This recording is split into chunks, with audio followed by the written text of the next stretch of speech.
Well, thank you very much. I'm going to sit down and speak because otherwise I always feel the gup-shup danger of going up to a podium. So good morning. Thank you very much for the invitation to come and join this conference. I've been to 2 previous editions. It's an important event and the subject remains ever relevant. I'm going to begin on a morning many years ago in 1984 in November in Mumbai. When the head of our office there, our Deputy High Commissioner in Mumbai, was driving to work and found himself assassinated unexpectedly, because assassinations usually are unexpected, by an operative of the Abu Nidal organization who was working across borders in India to kill a British diplomat. I mention this because this year marks one of the anniversaries, as it were, of that attack. And he is someone who is always in my mind because it's an example of a transnational terrorist attack that involved a group that had received backing from others as well. But I mention it for a different reason as well, which is I think there are 3 themes I just want to touch on in my remarks. The first is a challenge about counting. The second is a challenge about considering. And the third is a challenge of cooperating. And I begin with counting, because I think counting and understanding the number of attacks, where they take place, what the trends are, both by geography and by group and by motivation, is very important for us to be able to properly respond to the threat of terrorism, not only within one geography or one country, but also regionally and globally. And one of the challenges in the 1980s was that the assassination of Percy Norris got front-page news in a range of newspapers in Europe and North America. But many other terrorist attacks in India did not get much mention in the Western media. And I think I've spoken about this before, but the challenge was also that the preeminent, or the first database of terrorist attacks, which was run by RAND, was woefully inadequate. It was a good start, but it was woefully inadequate because it tended to only count and overcount incidents that happened in Western Europe or to North Americans, rather than incidents that happened in every country in the world that happened to all types of victims. So I think in the last decade and a half, we've got better at properly counting incidents, where they take place, no matter who they happen to, and no matter what the group is that originates the attack. But I think if we look back at the 1980s and 1990s, there was a gap in terms of the collective ability to count where attacks took place. The second theme is around considering, and I think it's really important for us to consider the actual analytics around groups and attacks. It is true that some of the time terrorist groups have received support from states or from state actors, and that is not a problem of the past. It continues to be a problem in the contemporary world as well. But it's also important to remember that terrorist groups and terrorist individuals, just like all of us, have motivations of their own. In the 1990s, I sat with a range of terrorist groups while doing academic field work before I became a diplomat.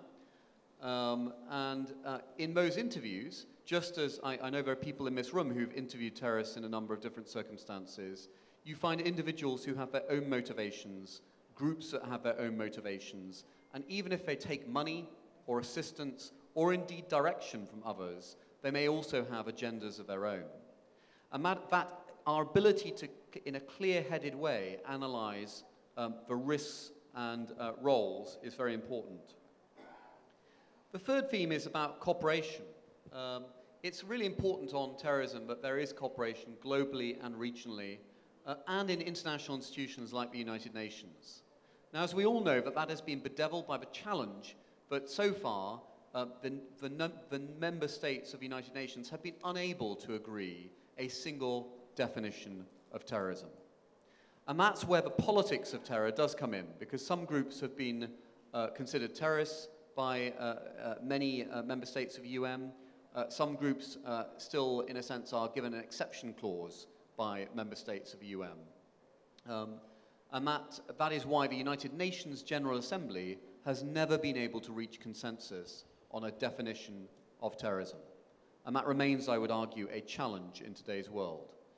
That having been said, the Security Council has managed, for all the faults that people find sometimes with the Security Council, the Security Council as a group of 15 states has been able to come up with a specific identification and indeed a sanctions regime around the Al-Qaeda, Daesh and Taliban sanctions regime. And even when there has not been unity among members of the Security Council on many issues, there has generally been unity on this sanctions regime and the naming and identification of both groups and individuals associated with Al-Qaeda, Daesh and the Taliban. My final point really then is about the importance of analysis devoid of politics. We cannot take away politics from terrorism. The motivation of terrorists and terrorist groups is fundamentally a political motivation as well as a terrorist motivation. The way in which governments respond is always going to be laced somewhat by politics. If nothing else, because we treat terrorism very seriously, not necessarily solely because of the death and destruction that it can cause, but because of the fear, the political effect that terrorism can have within our countries and across borders. But it is incredibly important for governments, for think tanks, for serious academics, to make sure that we can come up with analysis that is devoid of politics. And that analysis has to be configured on two essential ingredients. The first essential ingredient is knowing that we don't know everything. There will always be gaps. If anybody says that they know everything there is to know about a group, everything there is to know about a terrorist network, they are displaying significant overconfidence, and I would argue displaying a fundamental lack of judgment. The most interesting analysts of terrorism are those who acknowledge that they don't have the full picture, and they will never know enough to be fully informed about a subject. The second thing is so the first I would argue is understanding gaps. The second ingredient is recognizing that we cannot predict the future, and that surprise will continue to be a feature of the way in which terrorist groups operate, both in terms of technology, in terms of networks, and in terms of modalities of attacks. That doesn't mean that everything will be unfamiliar, but it does mean that our ability to peer into the future and anticipate where attacks will take place is not always accurate. There was some discussion earlier about could one foresee what happens in certain areas if you're looking out from the 1980s to the 1990s and 2000s. I could not have foreseen in the 1990s that the scale of Islamist-associated terrorism would be such as what we have seen after 9/11. And I would not have anticipated the overwhelming volume of foreign terrorist fighters from so many countries, from over 100 countries, that flooded into Syria and Iraq when Daesh was at its peak. So I think, if I close on a question, I think one of the questions that we have in future, we know that Al-Qaeda and Daesh and other groups have sought to capitalize on the issues between Myanmar and Bangladesh over the Rohingya refugees. We know that that was tried before by Al-Qaeda unsuccessfully to try and mobilize radicalization and mobilize terrorist mobilization. One of the exam questions I think we need to consider for the future is, can we be certain about what trend we will see in 1 year's, 2 years' time, or 5 years' time? I would argue we can never be certain.